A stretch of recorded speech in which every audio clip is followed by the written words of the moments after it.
하나님이 우리에게 성령을 허락하여 주셔서 하나님을 예배하게 하여 주신 것을 감사를 드립니다. 십자가 앞에서 선 죄인이 하나님의 말할 수 없는 은혜를 다시 한번 깨닫게 하여 주시고 우리 가운데 구원의 감격이 충만하게 회복되게 하여 주옵소서. 우리 자아가 죽게 하여 주시고 오로지 예수 그리스도만 우리 안에 살아날 수 있도록 은혜 내리워 주옵소서. 거룩하신 예수님 이름으로 기도드립니다. 아멘. 찬송가 502장 찬양하고 장철환 집사님 예배를 위해서 기도하시겠습니다.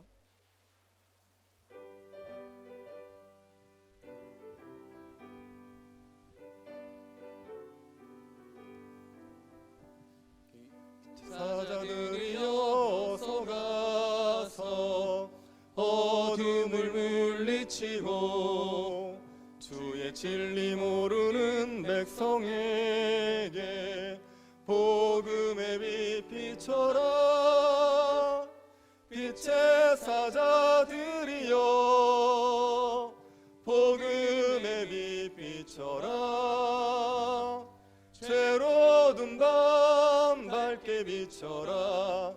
빛의 사자들이여 선한 사역 위하여 힘을 내라. 주 함께 하시겠네. 주의 크신 사랑을 전파하며 복음의 빛 비춰라. 빛의 사자들이여 복음의 빛 비춰라. 죄로든 밤 밝게 비춰라. 빛의 사자들이여 주님 부탁하신 말 순종하여 이 진리 전파하라. 산을 넘고 물 건너 힘을 다해 복음의 빛 비춰라. 빛의 사자들이여 복음의 빛 비춰라. 죄로든 밤 밝게 비춰라. 빛의 사자들이여 동서남북 어디나 땅끝까지 주님만 의지하고 눈 어두워 못 보는 백성에게 복음의 빛 비춰라. 빛의 사자들이여 복음의 빛 비춰라. 죄로워든 밤 밝게 비춰라. 빛의 사자들이여.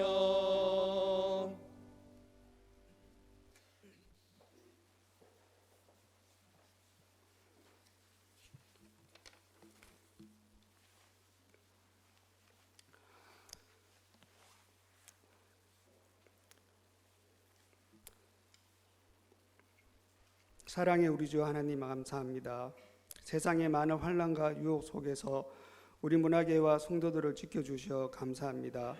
우리들에게 신자의 구별될 삶을 원하고 계시지만 여전히 부끄러운 죄를 덮어쓰고 이 자리에 나왔습니다. 용서하여 주시고 거룩한 주님의 날에 찬양과 영광을 받으시옵소서. 우리가 살아 숨쉬는 모든 인생 가운데 우리 주님의 은혜 없이는 잠시도 살 수 없음을 고백합니다. 우리를 사랑하시고 긍휼히 여기시는 우리 아버지께 은혜를 구하오니 우리가 넘어지지 않게 붙들어 주시고 이미 넘어진 자들을 일으키시는 은혜를 간절히 원합니다. 세상의 모든 가치가 오직 복음에 있음을 알아가는 기쁨을 허락하시니 감사합니다. 오직 복음이 주는 능력과 기쁨으로 평생을 사는 문화교회 성도들이 되게 하여 주시옵소서. 우리가 온 힘을 다해 믿는 주님을 인격적으로 영접하고 그리고 주님의 사랑으로 살기를 고백하는 아이들과 신자들이 문화교회를 통해 양육되어지기를 간절히 원합니다. 우리에게 맡겨진 그 영혼들을 위해 사랑과 지혜와 열심을 부어 섬기게 하시고 주신 열매를 통해 주님의 영광이 넘치는 교회가 되게 하여 주시옵소서. 앞으로 있을 예배당 이전에 따른 여러 과정과 절차들을 주관하여 주시옵소서. 앞서 일하시는 분들께 지혜를 주시고 모든 성도들이 한 마음을 품고 기도하는 소리를 들으시고 모든 결과의 기쁨으로 아멘하게 하여 주시옵소서.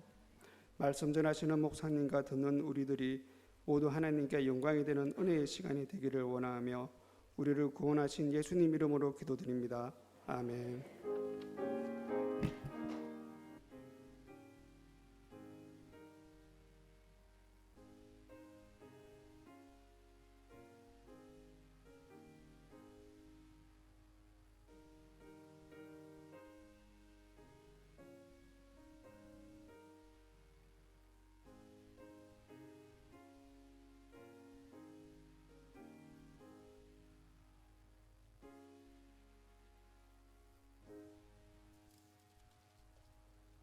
말씀을 보겠습니다. 잠언 3장 13절부터 35절 말씀입니다. 잠언 3장 13절부터 35절 말씀 찾으셔서 한 절씩 교도하도록 하겠습니다. 잠언 3장 13절부터 35절 찾으셨으면 한 절씩 교도하겠습니다. 지혜를 얻은 자와 명철을 얻은 자는 복이 있나니 이는 지혜를 얻는 것이 은을 얻는 것보다 낫고 그 이익이 정금보다 나음이니라. 지혜는 진주보다 귀하니 내가 사모하는 모든 것으로도 이에 비교할 수 없도다. 그의 오른손에는 장수가 있고 그의 왼손에는 부귀가 있나니 그 길은 즐거운 길이요 그의 지름길은 다 평강이니라. 지혜는 그 얻은 자에게 생명나무라. 지혜를 가진 자는 복되도다. 여호와께서는 지혜로 땅에 터를 놓으셨으며 명철로 하늘을 견고히 세우셨고 그의 지식으로 깊은 바다를 갈라지게 하셨으며 공중에서 이슬이 내리게 하셨느니라. 내 아들아 완전한 지혜와 근신을 지키고 이것들이 내 눈앞에서 떠나지 말게 하라. 그리하면 그것이 내 영혼의 생명이 되며 내 목의 장식이 되리니 내가 내 길을 평안히 행하겠고 내 발이 거치지 아니하겠으며 내가 누울 때 두려워하지 아니하겠고 내가 누운즉 네 잠이 달리로다. 너는 갑장스러운 두려움도 악인에게 닥치는 멸망도 두려워하지 말라. 대저 여호와는 내가 의지할 이시니라. 내 발을 지켜 걸리지 않게 하시니라. 내 손이 선을 베풀림이 있거든 마땅히 받을 자에게 베풀기를 아끼지 말며 내게 있거든 이웃에게 이르기를 갔다가 다시 오라. 내일 주겠노라 하지 말며 내 이웃이 내게 서서 평안히 살거든 그를 해하려고 꾀하지 말며 사람이 내게 악을 행하지 아니하였거든 까닭 없이 더불어 다투지 말며 포악한 자를 부러워하지 말며 그의 어떤 행위도 따르지 말라. 대저 패역한 자는 여호와께서 미워하시나 정직한 자에게는 그의 교통하심이 있으며 악인의 집에는 여호와의 저주가 있거니와 의인의 집에는 복이 있느니라. 진실로 그는 거만한 자를 비웃으시며 겸손한 자에게 은혜를 베푸시나니. 같이 보겠습니다. 지혜로운 자는 영광을 기업으로 받거니와 미련한 자의 영달함은 수치가 되느니라. 아멘. 유대인들은 전 세계 인구의 0.25%밖에 되지 않습니다. 유대인들의 수를 다 합쳐도 5천만 정도밖에 되지 않습니다. 그런데 이 유대인들이 세계의 중심에 있습니다. 노벨상의 27%를 유대인들이 차지했습니다. 세계 최고 400명의 억만장자 중에 유대인들이 15%를 차지하고 있습니다. 미국 상원의원의 13%, 하원의 18%를 유대인이 차지하고 있습니다. 세계 인구의 1%도 안 되는 유대인들이 세계의 중심에 있는 이유는 크게 두 가지입니다. 첫 번째는 교육입니다. 두 번째는 유대인의 처참한 역사적 상황 때문에 그렇습니다. 유대인들은 교육을 열심히 시키는 것으로 이미 잘 알려져 있습니다. 그런데 유대인들의 교육은 지적인 즐거움을 위한 것이 아닙니다. 유대인들은 살아남기 위해서 교육을 한 것입니다. 유대인들이 얼마나 많은 고난을 겪었습니까? 나라가 망해서 전 세계에 흩어져 살지 않았습니까? 그 상황에서 살아남을 수 있는 방법은 교육밖에 없었습니다. 그런데 어떻게 살아남을 수 있을지에 대해서 끊임없이 고민하면서 살아있는 교육을 시키게 된 겁니다. 유대인들이 다른 나라의 나그네로 살았습니다. 나그네의 삶은 언제든지 쫓겨날 수 있습니다. 열심히 나름대로 터전을 만들어 놓아도 그 나라에서 나가라고 하면 나가야 됩니다. 이런 상황이기 때문에 눈에 보이는 재산보다 눈에 보이지 않는 재산을 더 중요하게 여기게 되었습니다. 눈에 보이지 않는 재산 중에 최고의 재산이 지식이지요. 예를 들어서 의수를 익혔다고 한번 해보십시오. 병원을 차려서 기반을 잡고 있다가도 쫓겨나서 다른 나라로 갔습니다. 그러면 의술을 가지고 있으면 또다시 시작을 할 수가 있습니다. 어디로 쫓겨나든지 간에 의술이 있으면 바닥에서 다시 시작할 수 있습니다. 그래서 유대인들이 교육을 굉장히 중요하게 여겼습니다. 유대인 부모들은 아이들을 양육할 때 이 세상에서 가장 중요한 것이 무엇이고 남들이 너에게 빼앗을 수 없는 것이 무엇이냐 이렇게 아이들에게 물어봅니다. 그러면 아이들이 돈이라고 말합니다. 이때 부모가 말합니다. 아니다, 그것은 지식이다. 이렇게 가르쳤습니다. 지식을 가장 중요하게 여겼습니다. 유대인들이 지식을 중요하게 여긴 것은 삶의 그 고난들을 통해서 지식이 중요하다는 것을 체험했기 때문이지요. 그런데 그보다 먼저 하나님의 말씀을 믿었기 때문입니다. 잠언은 지식이 어떤 것보다도 귀하다 말합니다. 지혜를 얻는 자는 복이 있다는 것을 여러 번 강조하고 있습니다. 오늘 본문도 보면 지혜를 얻는 것이 재물을 얻는 것보다 더 귀한 일이라고 말합니다. 13, 14절 한번 보십시오. 지혜를 얻은 자와 명철을 얻은 자는 복이 있나니 이는 지혜를 얻는 것이 은을 얻는 것보다 낫고 그 이익이 정금보다 나으니라. 지혜와 명철을 얻는 자는 복이 있습니다. 지혜를 얻는 것이 은을 얻는 것보다 낫습니다. 그리고 지혜를 얻은 자의 유익이 정금보다 낫습니다. 15절도 보시기 바랍니다. 지혜는 진주보다 귀하니 내가 사모하는 모든 것으로도 이에 비교할 수 없도다. 지혜는 진주보다 귀합니다. 진주가 값진 보석인데 그 진주보다 지혜가 더 귀합니다. 사람들이 귀하다고 말하는 어떤 것보다도 지혜가 귀합니다. 지혜는 분명하게 제시된 도덕법이었을 때 올바른 선택을 내릴 수 있는 능력을 말합니다. 올바른 선택이라는 것은 하나님의 뜻대로 하는 선택입니다. 하나님의 뜻대로 선택하게 되면 공의롭고 정의롭고 정직한 길을 선택하게 됩니다. 지혜가 이런 공의롭고 정의롭고 정직한 길을 선택할 수 있는 능력입니다. 솔로몬에게 이런 지혜가 있었습니다.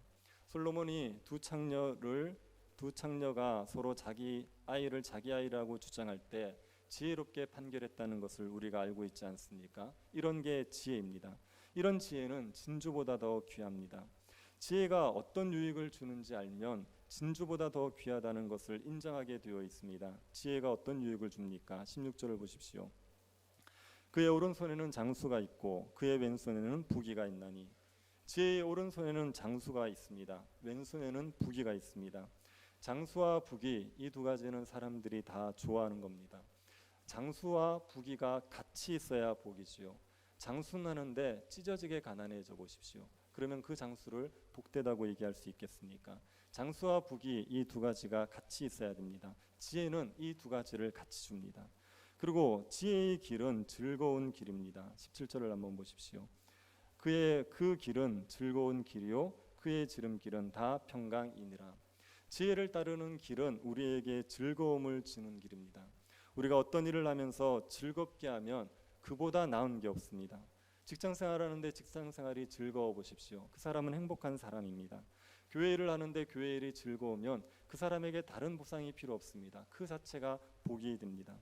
솔로몬이 전도서를 쓰면서 사람이 제일 잘 사는 게 뭐냐, 사람은 어떻게 사는 게 가장 복되게 사는 거냐, 그것에 대해서 많은 고민 끝에 결론을 내리죠. 솔로몬의 결론은 그겁니다. 사람이 먹고 마시고 수고하는 가운데 낙을 누리는 것, 그게 가장 잘 사는 거다. 그게 솔로몬의 결론입니다. 사람이 자기가 살아가는 그 삶에 즐거움이 있어 보십시오. 그러면 그 사람이 가장 행복한 사람입니다. 그런데 지혜가 그 즐거움을 줍니다. 하나님의 뜻대로 살아가는 그 길에 즐거움이 있습니다. 그리고 지혜의 길은 평강의 길이지요. 사람이 공의롭고 정의롭고 정직한 길을 선택해 보십시오. 그러면 평강이 있기 마련입니다. 우리가 가끔 시내에서 볼 일이 있어서 차를 끌고 나갔는데 주차할 데가 없어서 불법 주차를 하는 경우가 있지 않습니까? 그러면 이를 보면서도 마음이 불안하지 않습니까? 혹시 딱지가 떼이지 않을까 하는 불안감이 있죠. 불법을 저지르고 나면 그 불법을 저질렀다는 사실 때문에 마음이 편하지를 않습니다. 불의하게 살면 사람들에게 비난과 불평을 받게 되겠지요. 그래서 불법에는 평안이 없습니다. 하지만 지혜의 길에는 공의롭고 정의롭고 정직하게 행하는 길에는 반드시 평강이 있습니다. 지혜는 우리에게 장수와 부귀와 기쁨과 평강을 줍니다. 이 모든 것을 한마디로 요약하면 이게 생명나무를 얻는 겁니다. 18절을 보십시오. 지혜는 그 얻은 자에게 생명나무라. 지혜를 가진 자는 복되도다. 에덴 동산에서 하나님께서 사람들에게 선악과를 따먹지 말라고 하셨습니다. 그 선악과를 따먹지 말라는 말씀을 지키면 생명나무 실과를 먹고 영생하게 해줄 거라고 약속하셨습니다. 그 생명나무 실과, 이게 사람들에게 영생의 복을 주는 겁니다. 그런데 지혜를 얻은 자는 생명나무 실과를 먹은 겁니다. 지혜를 얻은 자는 영생의 복을 누리게 되어 있습니다. 사람들이 장수하고 부귀를 누리고 즉 기쁨과 평강을 누리는 이 모든 것을 합치면 그게 생명나무고, 지혜 얻은 자가 생명나무를 얻게 되는 겁니다. 이 정도면 지혜가 은보다 낫고 정금보다 낫다고 말할 수 있지 않습니까? 진주보다 낫다고 말할 수 있죠. 여러분도 그런 글을 들어보셨을 겁니다. 돈으로 사람은 살 수 있어도 사람의 마음은 살 수 없다. 돈으로 호화로운 집을 살 수 있어도 행복한 가정은 살 수 없다. 돈으로 최고의 침대는 살 수 있어도 달콤한 잠은 살 수 없다. 돈으로 화려한 옷은 살 수 있어도 내면의 아름다움은 살 수 없다. 은을 가진다고 해서 기쁨을 살 수 있습니까? 진주를 가지면 평강을 살 수 있습니까? 우리가 은과 금과 진주를 가지고 싶은 것은 결국 기쁨과 평강을 누리고 싶은 겁니다. 장수하고 싶은 겁니다. 그런데 은과 금과 진주가 기쁨과 평강과 장수를 주지 않습니다. 지혜가 기쁨과 평강과 장수를 줍니다. 부귀를 줍니다. 그래서 지혜가 어떤 것보다도 귀한 겁니다. 이 지혜의 유익은 하나님이 지혜로 하신 일을 봐도 알 수가 있습니다.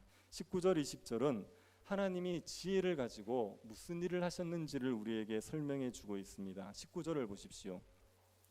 여호와께서는 지혜로 땅에 터를 놓으셨으며 명철로 하늘을 견고히 세우셨고. 하나님이 지혜로 하신 일이 두 가지입니다. 첫 번째는 세상을 창조하신 겁니다. 땅에 터를 놓으신 것, 세상을 창조하신 게 하나님이 지혜로 하신 일입니다. 두 번째는 하나님이 세상을 유지하시는 것, 명철로 하늘을 견고히 세운다. 이게 세상을 유지하신다는 겁니다. 하나님의 지혜는 세상을 창조하고 세상을 유지하는 역할을 했습니다. 하나님께서 세상을 창조하시고 보존하시는 데 지혜를 사용하셨습니다. 이 지혜가 사람들에게 주어진다고 생각해 보십시오. 하나님의 그 지혜가 사람들에게 임하게 되면 그러면 어떤 일이 일어나겠습니까? 하나님의 지혜가 창조와 보존을 하셨다면, 하나님의 지혜가 사람에게 임하면 사람들에게도 창조와 보존의 역사가 일어나게 되어 있습니다. 하나님의 지혜가 임하면 우리에게 새 창조의 역사가 일어나지요. 이전과는 완전히 다른 새로운 피조물로 변화가 되게 되는 겁니다. 하나님의 지혜가 우리에게 임하는 순간 우리의 삶의 변화, 우리의 새로운 삶의 변화들이 나타나게 되어 있습니다. 사람들 중에 방탕하게 사는 사람들이 있습니다. 몸이 건강하니까 부지런히 일을 하면 얼마든지 먹고 살 수 있는 사람들인데, 그런데 일하지 않습니다. 게으르게 살면서 가난하게 사는 사람들이 있습니다. 다른 사람들에게 유익을 주면서 얼마든지 살 수 있는데 그렇게 살지 않고 술 마시고 방탕하게 사는 사람들이 있습니다. 이런 사람들을 바꾸어낸다는 건 정말 어려운 일입니다. 사람이 어떻게 바꾸어낼 수가 없는 일이죠. 그런데 이런 사람들에게 지혜가 임하지 않습니까? 하나님의 지혜가 임하게 되면 이런 사람들이 새로운 피조물이 되는 겁니다. 방탕하게 살던 사람들이 반듯한 삶으로 변화되게 됩니다. 지혜가 사람들을 변화시킵니다. 이스라엘의 역사를 한번 보십시오. 이스라엘이 하나님의 말씀을 떠나서 암흑기를 지냈을 때, 그래서 그 가나안 땅에서 복을 누리지 못하고 있을 때, 그때 하나님이 이스라엘 역사를 새롭게 하실 때 가장 먼저 뭘 하시던가요? 무슨 일부터 시작하셔서 이스라엘을 새롭게 하시던가요? 선지자를 세우십니다. 그리고 그를 통해서 말씀을 선포하시는 겁니다. 사사시대의 그 암흑기, 그때 하나님께서 사무엘이라는 한 사람을 세웁니다. 그리고 그 사무엘에게 하나님의 말씀이 임하기 시작했습니다. 그러자 이스라엘의 새 창조의 역사가 일어나죠. 역사가 완전히 뒤집어버리는 일이 일어나게 되는 겁니다. 그래서 지혜는 새 역사를 창조해내게 됩니다. 사람이 의지가 나약해서 방탕하게 산다고 생각하죠. 결코 그렇지 않습니다. 이거는 결국 지혜의 문제입니다. 창조주를 인정하지 않고 창조주의 뜻대로 살지 않으니까, 지혜가 없어서 자기 마음대로 사니까, 그러니까 사람이 방탕한 삶을 살고 죄 가운데 머물게 되는 겁니다. 그런데 하나님의 지혜가 임하여서 하나님의 창조되심을 알고 그분의 뜻에 따라 순종하기 시작하면 그 삶이 바뀌게 되는 거죠. 그래서 의지로 삶이 변화되는 게 아니라 지혜로 삶이 변화가 되는 겁니다. 우리의 여러분도 그런 경험이 있을 겁니다. 삶이 굉장히 힘들어요. 마음이 어렵고 정말 삶이 너무 버거워요. 그래서 이렇게 살아내기가 너무 힘들다 생각할 때 하나님의 말씀이 임하는 경우가 있죠. 말씀을 듣는데 그 말씀이 믿어지는 겁니다. 그 말씀으로 내 삶이 해석이 되는 겁니다. 내가 무엇을 어떻게 해야 될지를 알게 되는 거예요. 하나님이 행하신 일을 분별하게 되는 겁니다. 그 순간에 아무 조건이 바뀌지 않았는데 내 안에 새 마음이 생겨납니다. 그래서 그 암울했던 삶, 그 어두웠던 삶을 청산하고 새롭게 삶을 시작할 수 있게 되지요. 그래서 하나님의 지혜는 우리에게 새 창조의 역사를 이루어내게 되는 겁니다.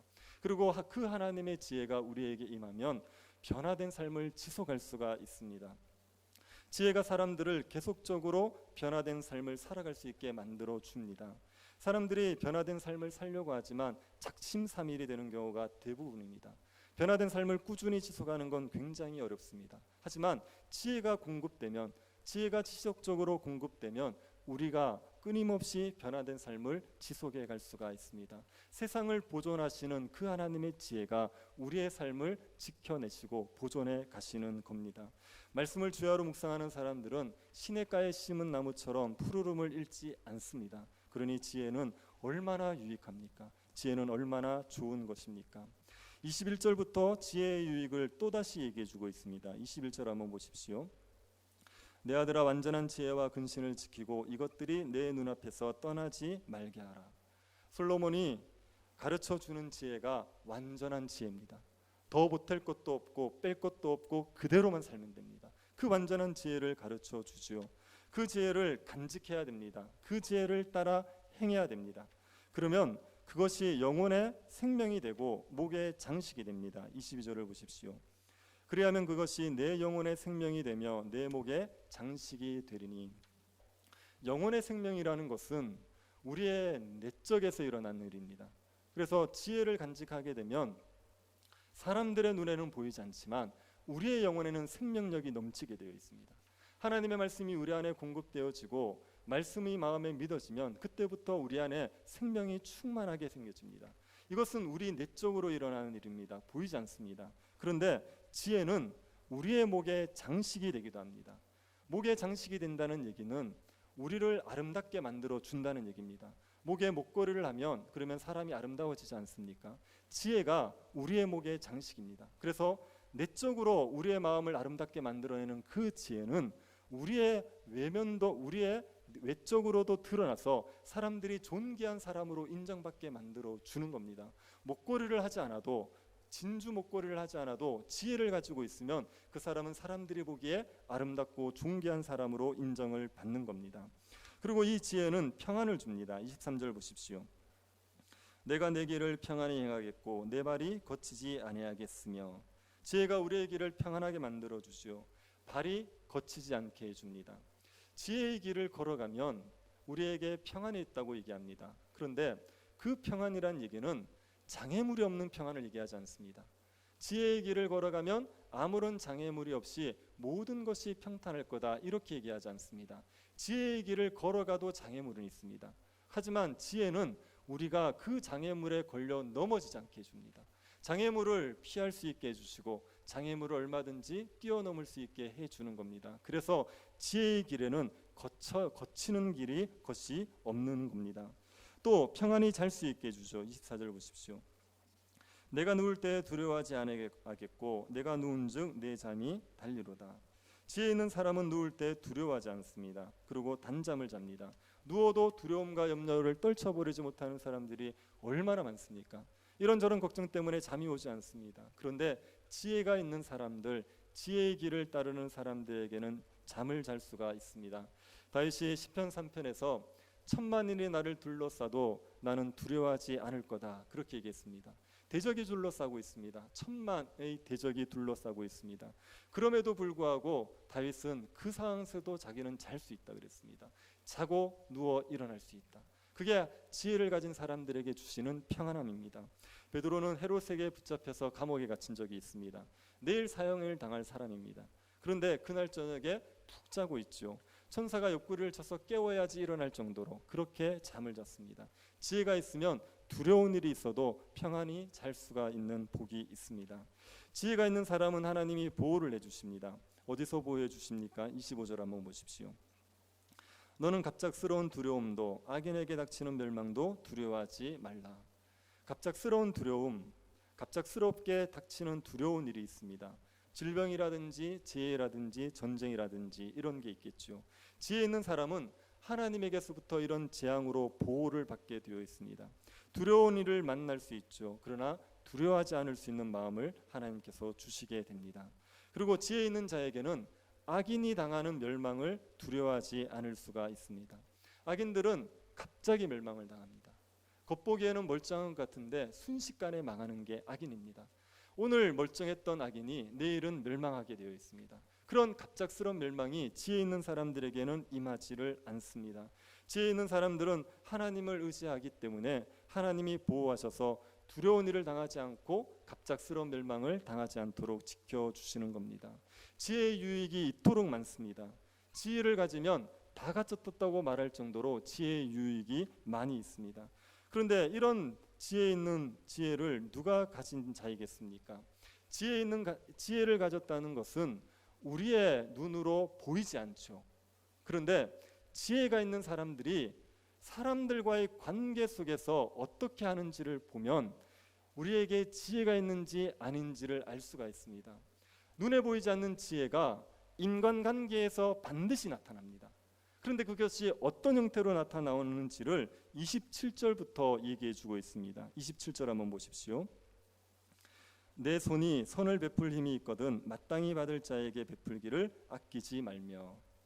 지혜가 있는 사람은 선을 베풀 힘이 있을 때 마땅히 받을 자들에게 베풀기를 아끼지 않습니다. 이웃이 도움을 구하러 왔습니다. 나는 얼마든지 도와줄 수 있습니다. 그런데 그 이웃에게 뭐라 그러냐면 오늘은 바빠서 안 되니까 내일 다시 오라 그럽니다. 이것은 정말 바쁜 게 아니라 도와주기 싫어서 핑계를 대는 거죠. 선을 베풀 힘이 있는데 그런데 도와주기 싫어서 사람에게 일부러 돌려보내서 지체하려고 하는 겁니다. 지혜 있는 사람들은 이렇게 하지 않습니다. 지혜 있는 사람들은 선을 베풀 힘이 있을 때 마땅히 받을 사람들에게 베풀기를 아끼지를 않는 겁니다. 다윗이 사울을 피해서 도망을 칠 때 광야에서 어떻게 먹고 살았을까 우리가 추측해 볼 수 있는 이야기가 있습니다. 다윗이 나발이라는 사람, 그 나발이라는 사람이 양털을 깎을 때 소년들을 보내서 먹을 것을 구하지 않습니까? 그것을 보면 아마 다윗은 광야에서 양치는 사람들의 그 보호자가 되어주면서 그들에게서 먹을 것을 공급받을 수 있습니다. 다윗은 나발의 양을 보호해 줬습니다. 그러니 나발이 양털을 깎을 때 다윗이 구할 수 있고 또 나발은 얼마든지 줘야 되는 겁니다. 그런데 이 나발이 그것을 주기를 거절해 버립니다. 다윗을 마치 주인에게서 도망친 종처럼 취급해 버리지요. 이 나발을 어떤 자라고 표현합니까? 미련한 자라고 얘기합니다. 이 나발은 미련한 자입니다. 자기에게 베풀 힘이 있고 또 마땅히 받을 자인데 그런 자를 그냥 돌려보낸다는 것은 미련한 자입니다. 지혜 있는 사람들은 나발처럼 하지 않습니다. 자기 손에 베풀 힘이 있으면 이웃들에게 선을 베풀기를 아까워하지 않습니다. 아브라함은 지나가는 나그네를 대접했습니다. 잠시 쉬어 가십시오. 그러고는 떡을 만들고 송아지를 잡아서 극진하게 대접해 주죠. 이게 지혜 있는 사람들의 모습입니다. 이런 사람들에게 적이 있을 수 있겠습니까? 선을 베풀 힘이 있어서 주변의 사람들에게 부지런히 선을 베풀면 이런 사람들에게 적이 있겠습니까? 그런 사람들이 밤에 자기를 두려워하는 일이 생길 수 있겠습니까? 유목민들 사이에서 나그네를 대접해 주는 것은 단지 나그네에게 선을 베푼 정도, 그 정도만 아니라 또 다른 의미가 있다고 말합니다. 나그네들은 언제든지 적으로 돌변할 수 있습니다. 나그네들은 언제든지 강도가 될 수 있습니다. 그런데 그 나그네들에게 떡을 대접해 줘 보십시오. 그 나그네들을 극진하게 대접해 보십시오. 그러면 웬만큼 악하지 않고서는 그 자기에게 대접했던 사람을 해치지 않습니다. 그래서 유목민들이 나그네들을 잘 대접해 주는 것은 자신들의 안전을 위해서도 필요한 일이라고 얘기를 하는 겁니다. 이웃들에게 선을 베풀 힘이 있을 때 부지런히 선을 베푸는 사람들은 해를 당하지 않을 수 있습니다. 어려움을 당하면 다른 사람들이 그 사람을 지키고 도와줄 수도 있습니다. 여러분이 경주 최부잣집을 아실 겁니다. 경주 최부잣집은 6가지의 그 가훈이 있습니다. 집안을 다스리는 6가지의 교훈이 있습니다. 첫째가 과거를 보되 진사 이상 벼슬을 하지 말라. 둘째는 만석 이상의 재산은 사회에 환원하라. 셋째, 흉년기에는 땅을 늘리지 말라. 넷째, 과객을 후하게 대접하라. 다섯째, 주변 백리에 굶어 죽는 사람이 없게 하라. 여섯째, 시집온 며느리들은 3년간 무명옷을 입게 하라. 최씨집이 이 6가지를 고집스럽게 지킵니다. 그래서 12대 동안 부를 유지할 수가 있었습니다. 최씨집에는 항상 손님들이 넘쳤다고 합니다. 100명 이상 머무는 경우도 많았다고 합니다. 그리고 숙종 때 큰 흉년이 있었습니다. 그때 최부잣집에서 밭에 솥을 내걸고 사람들에게 먹을 것을 끓여서 나눠줬습니다. 마을 사람들 다 죽고 나면 우리 집 농사 누가 짓냐? 그러니 곡간을 열어라. 그리고 솥을 걸어서 밥을 끓이기 시작했습니다. 그것을 100일 동안이나 지속했다고 말합니다. 그리고 흉년기에는 절대로 땅을 사지 않았습니다. 이렇게 선을 행한 것 때문에 최씨 최부잣집이 보호를 받습니다. 19세기에 수많은 밀란들이 있었죠. 밀란이 일어나면 부잣집이 털리는 겁니다. 그런데 부잣집을 털려 그러면 동네 사람들이 그 집을 막는 겁니다. 최부잣집은 우리를 먹여 살려준 집이다. 그리고 보호해 주는 겁니다. 선을 베풀 힘이 있을 때 이웃에게 선을 베풀면 그러면 보호를 받게 되어 있습니다. 적이 없어지고 두려울 일이 없어지고 밤에도 편하게 잘 수가 있습니다. 이게 지혜 있는 사람들의 모습입니다. 또 지혜 있는 사람들은 평안에 살고 있는 이웃에게 해를 가할 생각을 하지 않습니다. 29절 보십시오. 내 이웃이 내 곁에서 평안히 살거든 그를 해하려고 꾀하지 말며. 평안히 살고 있는 이웃을 해하려고 꾀하는 그런 사람이 있을까 싶지요. 그런데 두 가지를 가진 사람들이 평안히 살고 있는 이웃을 해하려고 합니다. 탐욕을 가진 사람 그리고 시기를 가진 사람들이 평안히 살고 있는 이웃을 해하는 겁니다. 아합은 나봇의 포도원을 자신의 정원으로 삼고 싶었습니다. 그래서 나봇에게 팔려고 했는데 나봇이 하나님이 준 기업이라고 팔지 않겠다는 겁니다. 그래서 포기하면 되는데 끙끙 앓고 있으니까 이세벨이 그 나봇의 포도원을 빼앗기 위해서 나봇이 하나님과 왕을 저주했다. 누명을 씌우고 나봇을 죽여버리죠. 평안히 살고 있는 이웃을 해친 겁니다. 탐욕 때문에. 그리고 시기 때문에도 사람들이 평안히 살고 있는 이웃을 해칩니다. 사울은 다윗을 시기해서 다윗을 해치려고 하죠. 다윗은 사울의 자리를 탐하지 않았습니다. 사울의 충성된 종으로 살았습니다. 그럼에도 불구하고 시기 때문에 사울을 해하려고 하는 겁니다. 이런 일들이 세상에 비일비재합니다. 그런데 지혜 있는 사람들은 이런 일을 하지 않습니다. 평안히 살고 있는 사람들을 탐욕과 시기 때문에 해롭게 하거나 건드리지 않습니다. 또 지혜 있는 자들은 까닭 없이 다투지 않습니다. 30절을 보십시오. 사람이 내게 악을 행하지 아니하였거든 까닭 없이 다투지 말며. 사람이 고의적으로 악을 행할 수 있습니다. 우리에게 피해를 끼칠 수 있어요. 그럴 때는 싸울 수 있죠. 우리의 재산을, 우리의 가족을 지키기 위해서 우리에게 악을 행하는 자들과 싸울 수 있겠죠. 그러나 다른 사람들이 나에게 악을 행하지 않는데 까닭 없이 다투지 말라는 겁니다. 어떤 경우가 있을 수 있겠습니까? 나에게 고의적으로 해를 가려는 게 아니라 실수로 해를 가할 수가 있어요. 그럴 때 싸우지 말라는 겁니다. 얼마 전에 어떤 서예 작품 전시회에서 한 아이가 작품을 훼손하는 일이 있었습니다. 서예 작품이 너무 커서 벽에를 걸 수 없어서 바닥에다가 전시를 해놨습니다. 그런데 이 초등학생 정도 되는 아이가 이게 바닥에 전시되어 있는 건지 모르고 그 위에서 장난을 친 거죠. 옆에 아버지가 있었는데도 불구하고 아버지도 그냥 아이에게 사진 찍고 방치해 버렸습니다. 그게 작품인지를 몰랐다는 겁니다. 그것 때문에 미술가측이 굉장히 강하게 부모에게 항의를 했죠. 그런데 이 서예 작품 작가가 아이가 한 짓인데 문제 삼지 마라 그러고 넘어갔답니다. 그 작품이 한 점이 1억을 호가하는 작품이었대요. 그런데도 불구하고 아이의 짓이니까 아이가 몰라서 한 것이니까 넘어갔답니다. 이런 사람들이 지혜 있는 사람입니다. 까닭 없이 다투지를 않는 겁니다. 그리고 지혜 있는 사람은 포악을 행하지 않습니다. 31절 보십시오. 포악한 자를 부러워하지 말며 그의 어떤 행위도 따르지 말라. 포악한 자는 1장 11절에서 묘사하고 있는 악인을 말합니다. 1장 11절 보시면 그들이 내게 말하기를 우리와 함께 가자. 우리가 가만히 엎드렸다가 사람의 피를 흘리자. 죄 없는 자를 까닭 없이 숨어 기다리다가. 1장 11절에 다른 사람들에게 해를 가하자고 말하는 사람이 있었습니다. 가만히 엎드렸다가 그 사람에게 해치고 그리고 그 사람이 가진 재물을 빼앗자. 강도짓을 하자 이렇게 얘기하는 사람이 있었습니다. 이런 사람들이 포악한 자입니다. 포악을 행하는 자들은 재물 때문에 다른 사람들에게 해를 가는 겁니다. 단지 재물을 얻겠다는 목적으로 해를 가는 거죠. 그런 사람들을 부러워하지 말라는 겁니다. 우리 중에 여기 1장 11절에 나오는 것처럼 강도짓을 하는 사람들은 없을 것 같습니다. 우리 중에 누가 강도짓을 하겠습니까? 그런데 단지 재물 때문에, 어떤 내 이득 때문에 다른 사람의 희생을 강요할 수가 있습니다. 그 사람의 희생을 이용해서 내 유익을 챙길 수 있습니다. 그게 포악을 행하는 겁니다. 알퐁스 도데우라는 소설가가 고세 신부의 불로장생주라는 소설을 썼습니다. 어떤 수도원이 경제적으로 굉장히 어려웠습니다. 그래서 너무 궁핍하니까 고세 신부라는 분이 어릴 때 부모님에게 배운 불로장생주를 만들겠다고 했습니다. 자기가 술을 한번 빚어보겠다고. 그래서 불로장생주를 만들었는데 이게 엄청난 인기를 끕니다. 프랑스 전역에 이게 팔려나가면서 수도원이 엄청난 돈을 벌게 되었습니다. 그런데 고세 신부는 밤낮 양조장에서 술을 만들어야 되니까 그 술을 맛보다가 알코올 중독자가 되어버린 거죠. 그래서 미사를 드리고 있는데 와서 술 투정을 하는 겁니다.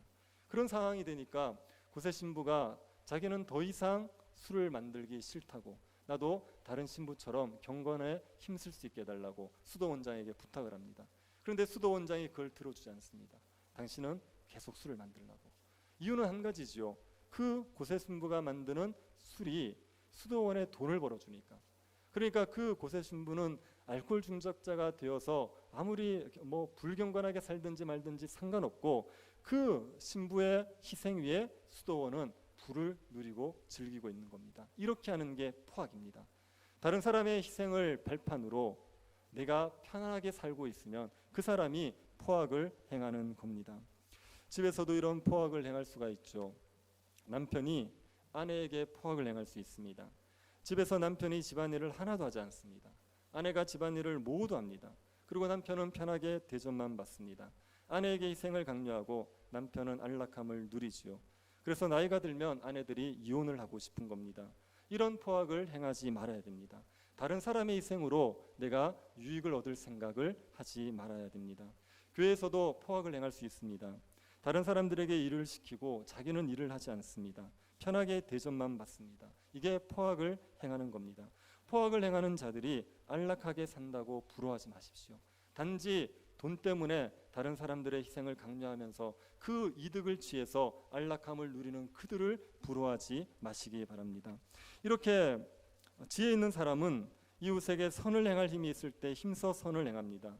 평안히 사는 이웃을 해하지 않습니다. 이웃에게 포악을 행하지 않습니다. 이렇게 행하는 사람이 장수와 부귀와 즐거움과 평안을 누리는 겁니다. 재앙을 두려워하지 않을 수 있습니다. 왜 그렇습니까? 지혜 있는 자에게 하나님이 함께 하시기 때문입니다. 32절 보십시오. 대저 패역한 자는 여호와께서 미워하시나 정직한 자에게는 그의 교통하심이 있으며. 패역한 자는 여호와께서 미워하십니다. 패역한 자는 선을 행하는 힘이 있어도 선을 행하지 않는 사람들이 패역한 사람들입니다. 까닭없이 이웃들과 다투는 사람들이 패역한 사람들입니다. 포악을 행하는 사람들이 패역한 사람들이죠. 이런 사람들은 하나님이 미워하세요. 그런데 지혜 있는 사람들, 정직하게 행하는 사람들에게는 하나님이 그와 교통을 하십니다. 하나님이 그와 교제를 하시는 겁니다. 하나님이 교통하시는 게 영생입니다. 하나님이 함께해 주시는 게 영생의 복을 누리는 겁니다. 우리가 생명나무를 얻는다고 얘기하지 않습니까? 생명나무를 얻는다는 얘기는요, 하나님과 교통한다는 얘기예요. 하나님과 교제하는 그게 생명나무를 얻는 겁니다. 그래서 지혜 있는 사람들에게는 하나님과의 교제가 있기 때문에 거기에 기쁨이 있고 평강이 있고 장수가 있고 부귀가 있게 되는 겁니다. 여러분이 지혜 있는 자들이 되시기를 바랍니다. 지혜 있는 자가 되어서 하나님과의 교통을 누리십시오. 우리가 지혜 있는 자가 된다는 말은 하나님의 말씀에 순종하는 겸손한 사람들이 된다는 얘기입니다. 교만한 사람들은 말씀에 결코 순종하지 않습니다. 왜요? 자기가 말씀보다 똑똑하니까요. 하나님의 말씀을 들으면 자기의 지혜로 재단질하고 말씀을 따라 살아가는 게 지혜의 길이고 행복한 길이라는 걸 믿지 않습니다. 말씀을 따라 살면 망할 것 같고 손해볼 것 같고 자기의 생각대로 살아야 행복할 것 같은 겁니다. 그래서 교만한 자는 결코 말씀에 순종하지 않습니다. 겸손한 자들이 말씀에 순종하는 겁니다. 하나님의 지혜로움을 인정하고 내 지혜보다 하나님이 지혜롭다는 것을 아는 사람들이 하나님의 말씀에 겸손히 순종하게 되는 겁니다. 겸손하여서 하나님의 말씀에 순종하는 사람들이 장수의 복을 누리고 부귀의 복을 누리고 즐거움과 평강의 복을 누리게 되어 있습니다. 선을 베풀면서 살라고 하는데 교만한 사람들은 그렇게 살면 자기가 궁핍해진다고 생각합니다. 움켜쥐어야 부해지지요. 섬기고 나누면 그러면 가난해진다고 생각하는 겁니다. 하나님께서는 섬기라고 하고 다른 사람에게 종이 되라 이렇게 얘기하죠. 그런데 대접을 받아야지 자신이 존귀한 자라고 생각해서 그래서 대접을 받으려고 하는 겁니다. 이게 교만한 겁니다. 하나님의 말씀보다 내 지혜를 더 앞세우는 겁니다. 하나님이 거만한 자들은 비웃으십니다. 하나님보다 자기가 더 지혜롭다고 말하고 교만하게 하는 사람들은 하나님이 비웃습니다. 그가 번성하는 것 같고 높아지는 것 같지요. 하나님이 순식간에 그를 낮추어 버리십니다. 겸손한 자들 하나님께서 생명나무를 주시는 겁니다. 겸손한 자에게 하나님께서 하나님과 교통하는 복을 누리게 주시는 겁니다. 우리가 지혜로운 사람이 되면 하나님이 우리에게 영광을 주신다는 것을 기억하십시오. 35절 같이 한번 읽어보겠습니다. 지혜로운 자는 영광을 기업으로 받거니와 미련한 자의 영달함은 수치가 되느니라. 지혜로운 자는 영광을 기업으로 받습니다. 지혜로우면 하나님께서 영광을 기업으로 주시게 되어 있어요. 우리가 영광을 누리는 게 아니라 하나님이 영광을 누리게 만들어 주시는 겁니다. 하나님이 우리에게 즐거움을 주시고 평안을 주시고 우리를 존귀하게 만들어 주시는 겁니다. 그런데 미련한 자의 영달함은 수치가 되죠. 미련한 자는 하나님이 주시는 영광을 바라는 게 아니라 자기가 높아지려고 합니다. 자기가 스스로 높은 자리에 올라가라 그러죠. 그런데 미련한 자의 영달함은 수치가 되는 겁니다. 그 높아진 것 때문에 오히려 더 수치를 당하게 되는 겁니다. 직장 생활을 합니다. 그런데 정말 열심히 일했어요. 지혜롭게 다른 사람에게 선을 행하면서. 그랬더니 하나님께서 높여주시는 거예요. 차장도 되고 부장도 되고 이렇게 높여주는 겁니다. 그런 사람들은 모든 사람들에게 존경을 받지 않겠습니까? 직원들이 다 존경하지 않겠습니까? 그런데 윗사람에게 아부를 하는 겁니다. 자기 일은 똑바로 하지 않고 다른 사람들에게 포악을 행하면서 힘없는 밑에 사람들에게는 포악을 행하고 그리고 힘 있는 위에 사람들에게만 아부를 하는 겁니다. 그런 사람들이 높아졌다고 해보십시오. 그러면 그 사람을 직원들이 존경하겠습니까? 높아진 것 때문에 안 먹을 욕을 다 먹는 거죠. 그래서 미련한 자의 영달함은 그에게 수치가 되는 겁니다. 지혜로운 자를 하나님께서 영광을 기업으로 주십니다. 하지만 미련한 자는 스스로 높아지려고 발버둥 쳐서 높아졌을지라도 그것이 오히려 수치가 되는 겁니다. 우리가 지혜로운 자들이 될 수 있기를 바랍니다. 지혜라는 걸 제가 1장에서도 말씀드렸지만 공의롭고 정의롭고 정직하게 행하는 길을 찾아내는 게 지혜입니다. 그게 지혜입니다. 내가 좋은 대로 행하는 게 아니라 공의로운 길이 무엇인지 정의로운 길이 무엇인지 정직한 길이 무엇인지를 찾아낼 수 있는 것, 그게 지혜입니다. 이 지혜는 예수 그리스도를 믿는 자들이 예수 그리스도의 말씀을 따라 살아가면서 발견하게 되는 겁니다. 자기 마음대로 살면서 얻게 되는 게 아니라 그리스도를 영접한 사람들이 그리스도의 가르침에 순종하려고 살아갈 때 삶 가운데서 그리스도께서 주시는 지혜가 주어집니다. 그래서 그 지혜를 따라 살아가게 되면 하나님께서 주시는 생명나무를 누리는 겁니다. 하나님과 교통하는 기쁨을 누리면서 평강과 즐거움을 누리면서 살아갈 수 있게 되는 겁니다. 이런 지혜를 가진 성도들 될 수 있기를 바랍니다. 하나님 앞에 지혜를 구하십시오. 하나님 저에게 지혜를 주셔서 제가 공의롭게 살고 정직하게 살아가면서 하나님과 마음껏 교제하게 하시고 그리고 나뿐 아니라 다른 사람들을 모두 행복하게 만들어주는 그런 존재 되게 해주십시오. 그렇게 간구하는 성도들 될 수 있기를 간절히 바랍니다. 하나님 아버지, 우리에게 예수 그리스도를 아는 지혜를 허락해 주셔서 감사드립니다. 그리스도께서 살아가신 길이 우리가 따라가야 될 길인 것을 저희들이 믿습니다.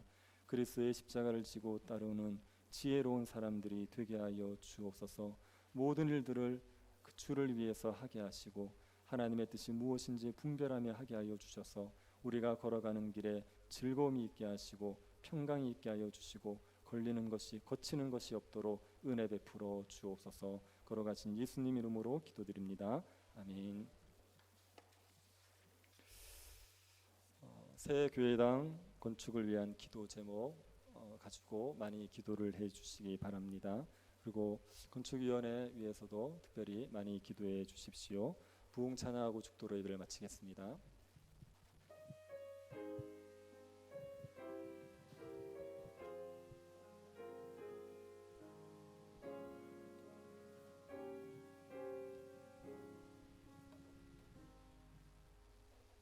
이 땅의 황무함을 보소서.